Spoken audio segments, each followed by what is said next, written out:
Madam Chief Justice and President of our Supreme Court, Madam Deputy Chief Justice,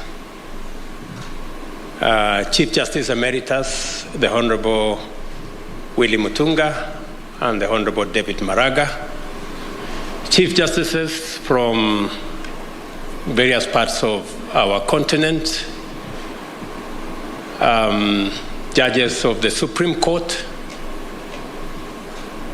distinguished judicial officers from different parts of our continent, ladies and gentlemen, and our visitors, good morning and welcome. Welcome to Nairobi and welcome to Kenya. I join Madam Chief Justice for the convener of this symposium. Let me volunteer some information about Nairobi and about Kenya. About Nairobi, this is the city that has a national park within 10 minutes from your hotel. So you may find some lion or cheetah because sometimes they escape from the national park. Please be careful because they are not domesticated. Welcome to Kenya. And again, on this one, I speak with the authority of a scientist, being a scientist myself, that science has proved that Kenya is the cradle of mankind. You may find yourself having this feeling that you are more at home here than from where you come from. Please understand that this is where we all started, and we can tell you, welcome home.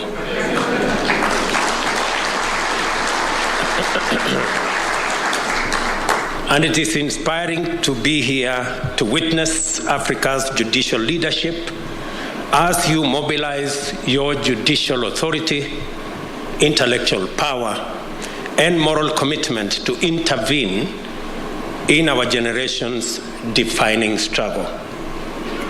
I am highly encouraged to note the depth of thought in your appreciation of the existential magnitude of climate change and of the imperative for urgent action by all stakeholders anchored on common. Although climate change is a universal existential threat, there is good reason for Africa's institutions and leadership to drive the agenda of mitigating its effects and eliminating the human activity that is driving it. The first reason is the fact that Africa is by far the least polluting continent, yet it is by far the most adversely affected by climate change. The entirety of industrial and economic activity from all of the continent's economies contributes less than 5% of the global greenhouse gas emissions. These emissions are the cause of a steady and dangerous rise in global temperatures, which have resulted in the extinction of plants and animal species, rise in sea levels, disruptions in climate patterns, drought, and desertification.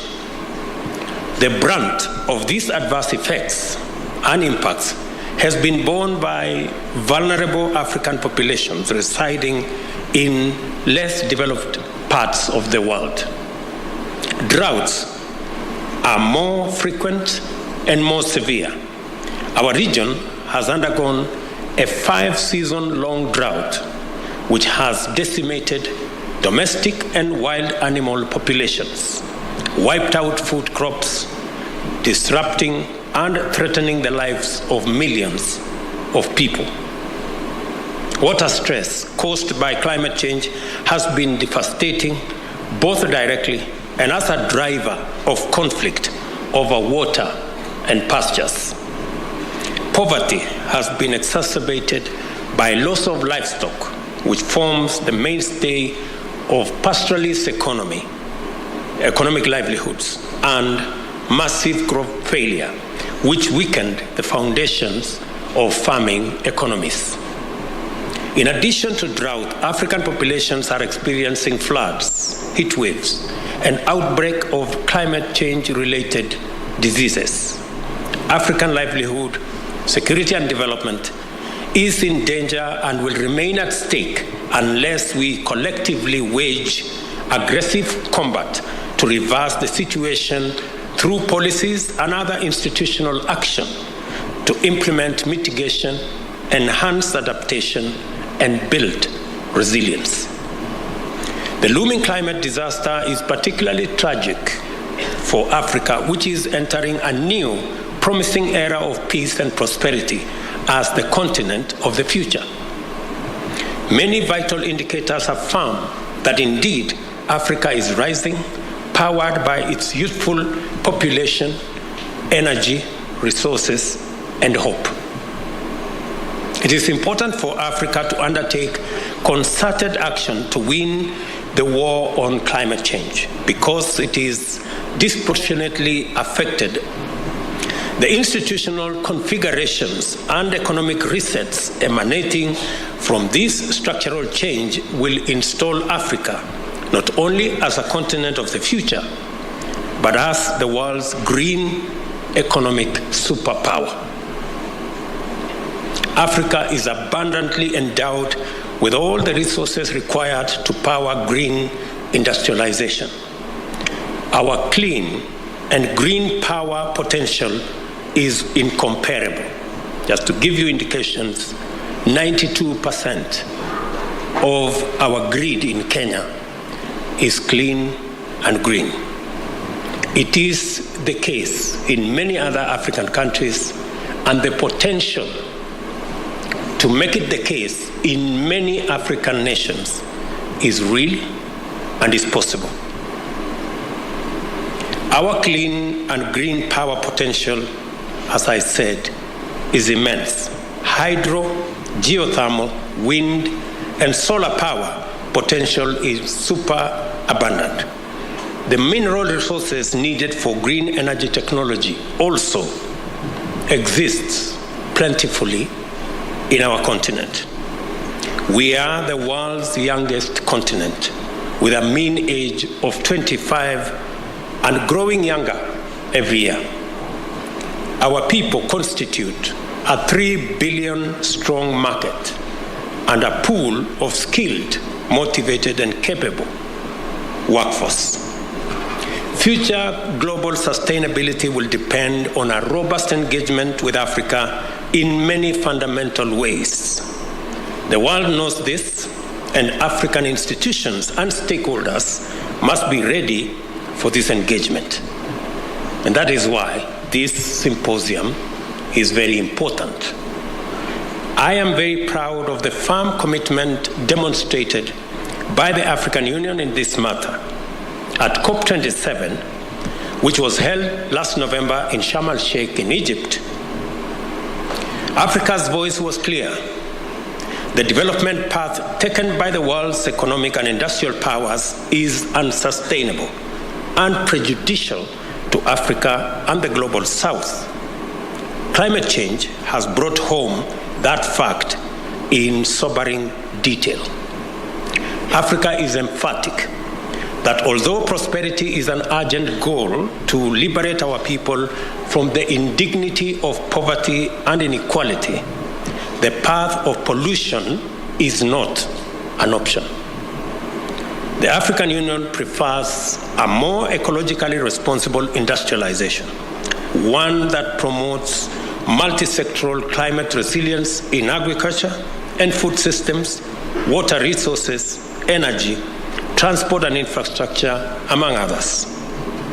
We also insist, quite firmly, that international development financing must be more appropriate for the needs of our existential moment in terms of how much resources is accessible, affordable, and adequate. In February, I was encouraged to witness the impressive level of activity accomplished by African group of negotiators, especially at COP27, as well as the various African climate change initiatives. The Committee of African Heads of State and Governments on Climate Change, which I chair, also coordinates various African climate change commissions that are doing extremely important work in many regions of our continent to implement the Africa climate change and green recovery agenda. I'm also honored to lead Kenya's participation in these regional, continental, and climate actions. It is a privilege to join our African brothers and sisters in this good fight and make our contribution to the defining struggle of our generation. Africa is alive to the imperative of this moment in a way that is simply inspiring. I will share with you Kenya's experience of this journey so far.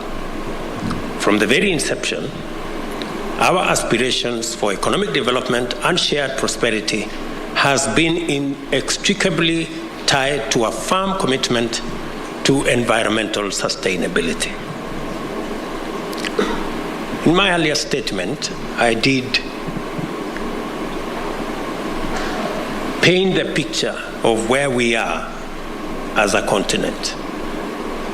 I mean, the power of industrialization that has been premised on fossil fuels, despite its adverse effects, is what has driven industrialization in the world so far.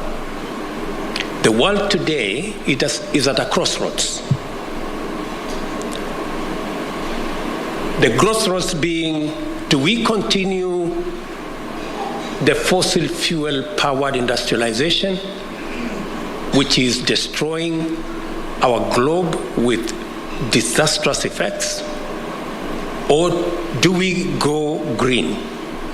I think that decision is no longer a decision that we are waiting to make. It is an existential threat that faces us as humanity, and the option is already made for us that we can only go green.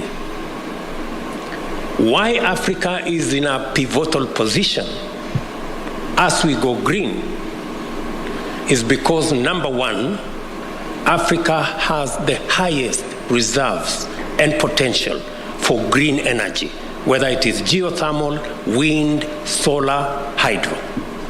No other part of the world has the resources we have. Number two, we have the resources in our continent, the mineral resources, the natural resources, for green energy technology. Number three, we have the greatest potential for green, sustainable agriculture and food production, because 2/3 of the world's uncultivated arable land is in Africa. And number four, we have the youngest population, energetic, innovative, creative. And in any case, 1/4 of the world's population will live in the African continent by 2050. So if you are looking for the people to work for this globe, for humanity, whether you like it or not, they will be in the African continent. Forget about the small migration that is happening now from Africa. Shortly, I promise you, the migration will be in the opposite direction. Very shortly. The only thing that stands between us and the huge potential we have in this continent. And I want to encourage you, as Chief Justices of our continent, the only thing that stands between us and this huge potential is a financial system that was designed to serve a different time. And that is why we are insisting that we must rethink the international financial system to align with the reality and the imperative of this moment. It is not sustainable anymore for us, the IMF and the World Bank and the International Financial Institution in its current configuration. And we are not saying we want an international financial system that is favorable to Africa. No. We want an international financial system that is fair to everybody. Having a fair international financial system is not asking for too much. I think it's just asking for what is fair. We want to access development resources at the same rate as everybody else is. It is a fallacy for anybody to imagine that it is possible to grow any part of the world to the exclusion of any other part of the world. Because whether we like it or not, we share this globe. And if today anybody imagines that climate change is affecting the global south more than the global north, it won't be for long. Shortly, we will all either float or sink.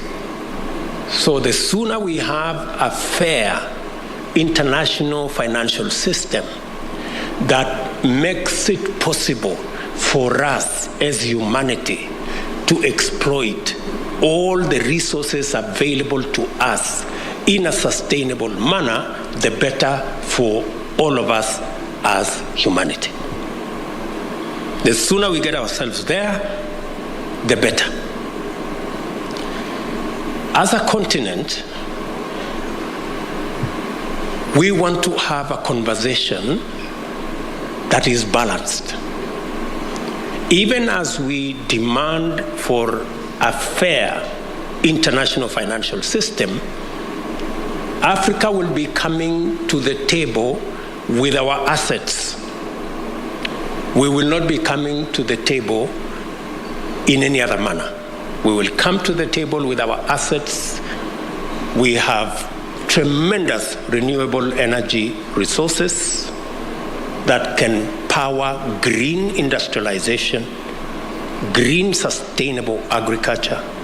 We will be coming to the table with millions of enthusiastic, hardworking, innovative, creative young people. We will be coming to the table with our natural and mineral resources that can be used for green technology to power the world's future. We will be coming to the table with a huge 3 billion African market. So we will be coming with assets. And I think, good people, we must make our case unapologetically so that we can occupy our place on the table. Because I am told, if you are not on the table, you possibly could be in the menu.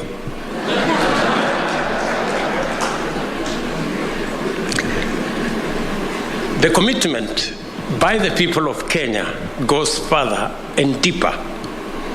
When we enacted a new constitution in 2010, we placed the environment at the foundation of our normative and institutional architecture. The fourth paragraph of our Constitution's preamble states that our respect for the environment and determination to sustain it was one of the motivating premises in enacting our Constitution. Article 42 entrenches a clean and healthy environment as a fundamental human right while Article 67 and 70 set out the framework for the enforcement of environmental rights and obligations. Once we enter the domain of rights and obligations, the respective mandates of the three arms of government automatically follow. Article 21, the state is required as a fundamental duty to take legislative, policy, and other measures required to actualize these rights. Because of the centrality of land in economic and social and cultural and environmental discourse, the Constitution institutes a robust framework for land and environmental governance with a dedicated constitutional commission and the consequential establishment of the Land and Environment Division of the High Court. The court adjudicates matters related to land, including natural resources and environmental sustainability. As a matter of national policy, Kenya has been involved in environmental diplomacy since the early years of our republic. At the famous Stockholm Conference in 1972, my predecessor and all of us, we impressed on the United Nations for the need to have a dedicated multilateral environmental agency and lobbied to host it in Africa. As a result, the headquarters of the United Nations Environmental Program, UNEP, is based here in Nairobi. It remains the only UN global headquarters in the global south. And for your information, the largest. In 1992, Kenya called the world's attention to the emerging threat of depletion of the ozone layer by toxic emissions and to the buildup of greenhouse gas emissions, which posed dangerous consequences on life on Earth. Today, we remain strongly committed to our national tradition of championing ecological responsibility throughout the world, but starting here at home. In 2016, Parliament enacted the Climate Change Act, providing us the institutional framework to anchor the national response to climate change.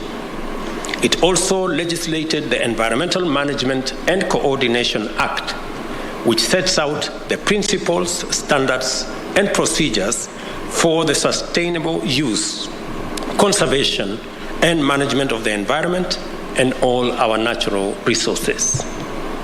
In December last year, I launched a national tree planting drive. The Forest and Rangeland Restoration Initiative aims to grow 15 billion trees by the year 2030, and this will increase the national tree cover from the current 12.3% to 30%, which will be 3 times the constitutionally mandated minimum of 10%. It will further contribute to our African Landscape Restoration Initiative target, as well as other initiatives to restore degraded lands, forests, and water towers. The government of Kenya is also taking measures to ensure that every ministry, department, and agency aligns its policies, strategies, programs, and projects with our green agenda. Strengthening the role of judiciaries in addressing climate change in Africa, which is the theme of this symposium, is highly appropriate, and it is also of fundamental significance to our collective readiness to take up global leadership in post-transition economic and industrial order, and thus usher the world into a future of green, clean, and inclusive prosperity. I congratulate you for holding the 3rd Regional Symposium on Green Judiciaries in Africa. I also recognize that you are also holding the 3rd Chief Justice Forum on Environmental Law, as well as the 3rd General Conference of the Africa Judicial Education Network on Environmental Law. Thank you for doing it now and hosting them here in Kenya. We are deeply honored to be your hosts, and I hope that we have lived up to your reputation to our reputation of legendary hospitality, magical attraction, and delightful experiences.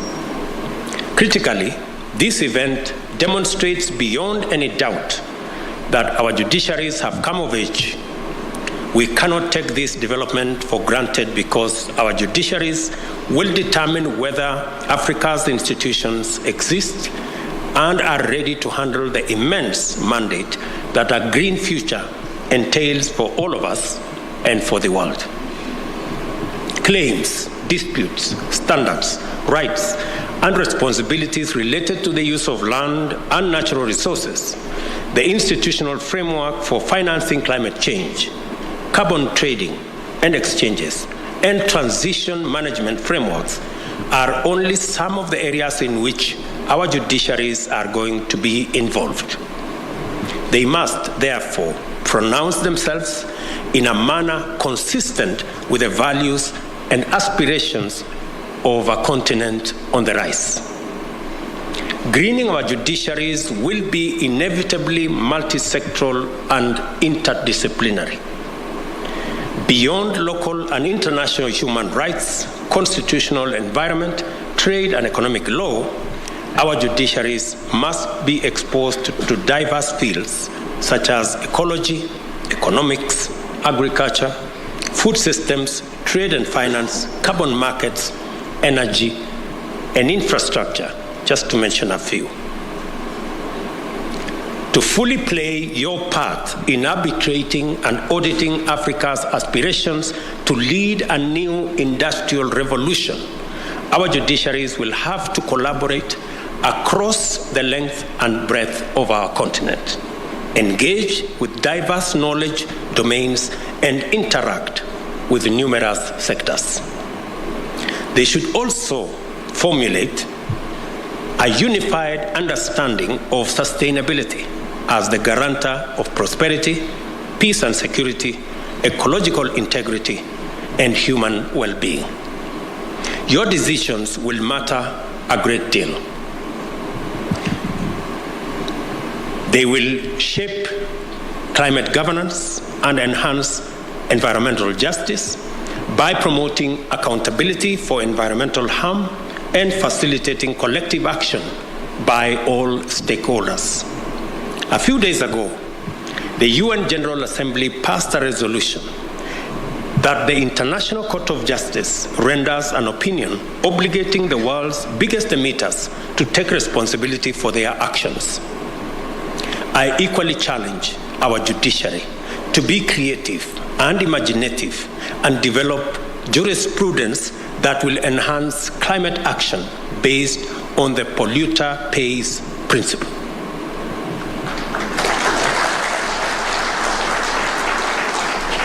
You must not underestimate your capacity because it leads to positive change. I agree with our Chief Justice's statement that our judiciary should not be left behind in this fight for our. I therefore urge you to intensify your conscious place in this historic moment and take a decision to have your voices heard for the sake of our generations and the generations yet to be born. You are here to contribute a chapter to the world's history. I encourage you to proceed and write a fresh chapter of African resilience, sustainability, and global leadership in a new green industrial age. Together with the rest of Africa, I look forward to receiving a positive report about your robust engagements and fruitful deliberations. It is now my pleasure to declare the third regional symposium on green judiciaries in Africa formally opened. Thank you very much. God bless you, and God bless our great continent. Asante sana.